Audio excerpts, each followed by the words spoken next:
এখন মেহেন্দি পাতার ডালপালাগুলো বেছে নিব, আর এই যে কালা কসুর পাতা বেছে নিব।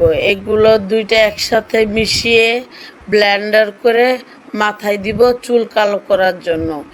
কলপ দিব না, কলপ দেওয়া ইসলামে নিষেধ। দেখতে থাকুন আমার ব্লগগুলো, আমার কন্টেন্টগুলো। যদি আপনাদের ভালো লাগে, ব্লগগুলো ভালো লাগে, তাহলে আমাকে সাপোর্ট করে আমাকে এগিয়ে যাওয়ার জন্য। দেখেন বন্ধুরা,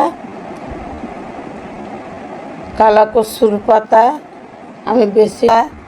আমি আর আমার মেয়ে পরিষ্কার করতেছি ডালগুলো, যাতে ব্লেন্ডারে দিলে ভালো করে পরিষ্কার হয়ে যায়। বুঝতে পেরেছেন? দেখতে থাকুন আমার ভিডিওগুলো, ভালো লাগবে। মেহেদি পাতা হাতে দেওয়ার জন্য মেহেদি পাতার সাথে কিছু ইনগ্রেডিয়েন্টস দিব। সেগুলো হচ্ছে খয়র, পানখার খয়র, এটা দিয়ে এখন ব্লেন্ডার করে নেব ভালো করে। আর অ্যালোভেরা, পেঁয়াজ, লেবুর রস, কসুর পাতা, এর সাথে গিয়ে মেহেদি পাতাও দেওয়া হবে। মেহেদি পাতাটা ব্লেন্ড করে নেব। আপনার যে মেহেদিটা হাতে দিব একটু নারকেল তেল দিয়ে দিব। আমার দ্বারা আবার এসেনশিয়াল তেল নেই, ঠিক আছে? ওর জন্য একটু নারকেল তেল দিয়ে দিলাম। এবার চাপাতি আর খয়টা এই যে দিয়ে দিলাম।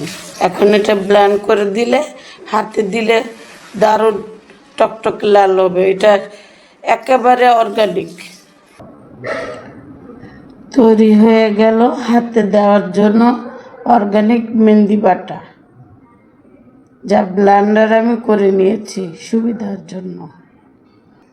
বা মাথায় দেওয়ার জন্য কালামেঘের পাতা আর মেহেদি পাতা একসাথে নিয়ে নিয়েছি। দিব যেগুলা অ্যালোভেরা, পেঁয়াজ আর লেবুর রস। দেখতে থাকুন। এখন এইগুলো ব্লেন্ডার করে নেব।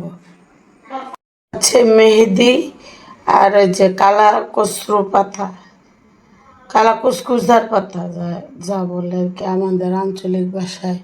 আর হয়েছে মেহেদি পাতা, এটা গিয়ে খয়ের মধ্যে আমি ব্লেন্ডার করে নিচ্ছি ভালো করে। এটা এখন হাতে দিব, আর এই কালা কসুর পাতা কালকে মাথায় দিব।